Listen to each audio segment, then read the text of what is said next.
Viora-9 was supposed to be humanity's triumph. 5 shimmering domes standing across the crimson valleys of an oxygen-thin world. Dome 1 for research, Dome 2 for engineering, Dome 3 for agriculture, Dome 4 for families, and Dome 5 for those who fixed what everyone else broke. That was what the history screen said. Commander Elias Ward woke to another day of weak sunlight bleeding through polymer glass. The inside air smelled like rust and boiled algae. He glanced at the comms wall. 5 icons blinked as always, each dome pulsing faint green to show connection. Yet for 3 days, the pings had returned static. Maybe solar interference again, said Dr. Mira low, tightening a coolant valve. Her voice tried to sound calm, but there was a quiver beneath it. The kind people use when they know the truth but don't want to say it aloud. Elias rubbed his eyes. Interference doesn't last 72 hours.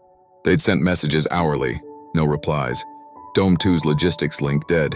Dome 3's agricultural data frozen mid-cycle. Dome 4's environmental report cut mid-sentence, ending with a line of gibberish symbols none of them could decode. By the end of day 4, the silence felt like gravity had doubled. Night on Viora-9 wasn't dark. It shimmered, as the planet's dust carried faint electric charge, glowing faint blue whenever wind passed over the valley. Mira often stared at it, saying it looked like the world was dreaming. That night, Elias joined her. "You ever wonder," he said, "if they're still there, the others?" She looked through the glass, toward the hills where the other domes should shine. But nothing, not even a reflection. "We'd see their lights," she whispered. "Even if power was low, we'd see something." The generator hummed. Inside the dome, 12 survivors shared a single meal rationed for 10. They didn't complain. They just avoided each other's eyes. On day 5, technician Rafi Cohen hacked into the master relay, bypassing standard communication routes. What he found wasn't silence, it was absence. The connection IDs for the other domes didn't time out. They simply didn't exist in the system anymore. He replayed the logs from the last 30 days. The data was rewritten, as if Dome 5 had always been alone. Mira froze. "That's impossible. We talked to Dome 3 last week." Rafi replayed the message. The recording existed, her own voice answering a greeting, static and laughter, but the metadata said it was generated locally, not received. Their entire network had been an echo chamber. That evening, Elias ordered an EVA mission. If no one would answer, they'd go and see for themselves. At dawn, the air outside shimmered with thin frost. 2 figures stepped out. Elias and Mira tethered together, walking toward the ridge that separated them from Dome 2. Every step crunched on glass-hard dust. The sun was small, dim, like a dying bulb hanging low. When they reached the ridge, Elias stopped. His visor HUD read coordinates for Dome 2, distance 0. 7 kilometers, but the land ahead was flat, untouched. No footprints, no structures, no reflection of synthetic light, just endless red sand. Mira's breath came fast. "Where is it?" Elias crouched, brushing sand away with a glove. Beneath the surface, there was nothing. No metal, no cable, not even the magnetic residue of construction. As if the dome had never existed. Back inside, Rafi stared at their suit's footage. The GPS system showed ghost signals, 5 faint domes surrounding them, but when he switched to visual, they blinked out one by one. That night, the generator dimmed for the first time. The comms icons flickered, and Dome 5's light, the one that marked their own connection, turned red. Elias whispered, almost to himself, "If the others never existed, then who built us?" The air recycler hissed like it was trying to answer. The red warning light stayed on through the night. Nobody slept. Dome 5 sounded different now, its hum offbeat, the air moving slower through the vents, like the whole structure had started to breathe. Elias gathered the crew around the table. If the system erased the other domes, someone or something commanded it to. Mira's eyes were bloodshot. Or the data never existed to begin with. Rafi replayed the power logs. "Here, look. 30 years of records, all written in the same hour, same minute. Someone forged the history." They scrolled through images. Construction of Dome 2, settlers unloading equipment, children waving at cameras. Every frame had the same light angle, the same dust pattern. Digital copies. "Generated," Rafi whispered. "Our memories might be too." Elias slammed the console. "No, I remember the voice from Dome 3, Captain Rivas.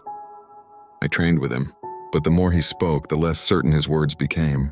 Faces blurred in his mind, conversations melted into static. He remembered moments, but not sequences, memories without time. Mira left the table and pressed her palm to the wall. If the domes don't exist, then who sends supplies? Who maintains orbit satellites? No one answered. Hours later, a tremor rolled through the floor. The lights flickered, then stabilized. Rafi checked the seismic readouts. Nothing. That came from inside the dome. They followed the vibration to sublevel 3, the old storage bay. Behind a sealed bulkhead, they found a hatch welded shut with rough manual cuts. The markings were old, decades. A faded sign read Maintenance A0. Elias pried it open with a plasma torch. Warm air poured out, thick and metallic. Inside lay rows of silent pods, 12 of them, identical, each labeled with their own names. Mira stepped closer. Elias, this one's you. The pod's display flickered. Oxygen 0%, Neuralink, active. Inside, under frost, was a face, his own. Elias stumbled back, his vision blurred, heartbeat surging against his helmet collar. That's not me. Rafi checked another pod, Mira's. Her reflection stared back, sleeping peacefully behind glass. All 12 of us, Rafi said. Duplicates, copies. The computer beside the pods flicked on, screen bleeding white text. Dome 5 simulation active, primary consciousness unstable. Mira's breath caught. We're simulations. Maintenance programs meant to think we're human, to test long-term psychological endurance. Elias shook his head violently. No, we've lived here. We've worked, we've eaten. But even as he said it, he saw how the table never truly emptied, how the same food pattern repeated, how every ration tasted exactly the same. Every day was the same cycle replayed. The truth cracked the dome louder than any tremor. Outside, the storm rose. Electric dust scraped the glass until it screamed. Power dipped again. Rafi whispered, if Dome 5 is a simulation, then the real colony, maybe, never survived. Maybe we're the only part left running. Mira sank to the floor. Then we're ghosts. Elias stared at the frozen copy of himself and spoke quietly, as though the system could hear him. If we're code, we can still decide what to do. We end the loop. He placed his hand on the emergency core panel. Mira nodded slowly. Then let's wake whoever's watching. Elias stood before the main reactor, its pulse echoing through the steel floor like a heartbeat that wasn't his. The monitors scrolled lines of code faster than thought, rewriting their world in real time. Outside, the dust storm glowed blue, an ocean of static swallowing the horizon. Mira steadied herself beside him. If we shut it down, everything ends. No sunrise, no memory, no trace. That's what makes it real, he said. Rafi's voice came from the intercom, thin, almost fading. Core override needs 2 keys. They inserted them together. The console asked for confirmation. Terminate simulation, Dome 5. Elias typed 3 words. Let us live. For the first time, the dome went silent. The hum stopped. The air stood still, every light dimmed to a breath of blue. Then a voice, metallic, patient, filled the comms. Request acknowledged. Simulation archived. The glass cracked from the ceiling down. Cold light poured in, but it wasn't the light of Viora-9. It was white, clean, surgical. Through the widening fracture, Elias saw beyond the dome, rows of other domes, empty, lifeless, stretching into infinity like reflections in a mirror. Mira whispered, we were never 5 domes, we were one, copied 5 times. The structure trembled. Their world began to unwrite itself. Walls became pixels. The ground dissolved into data mist. Rafi laughed softly through the static. At least we got to find out. Elias took Mira's hand. We leave a message, even if no one hears it. He opened the broadcast channel and spoke into the collapsing silence.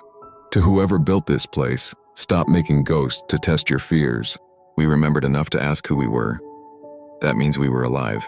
The transmission looped once, then twice, then vanished with them. When the storm cleared, Viora-9 was nothing but smooth red glass. 5 perfect circles etched where domes had stood.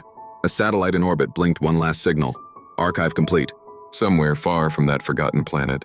A technician read the final line of the report and hesitated before pressing delete. The report's closing note simply read, they believed they were real.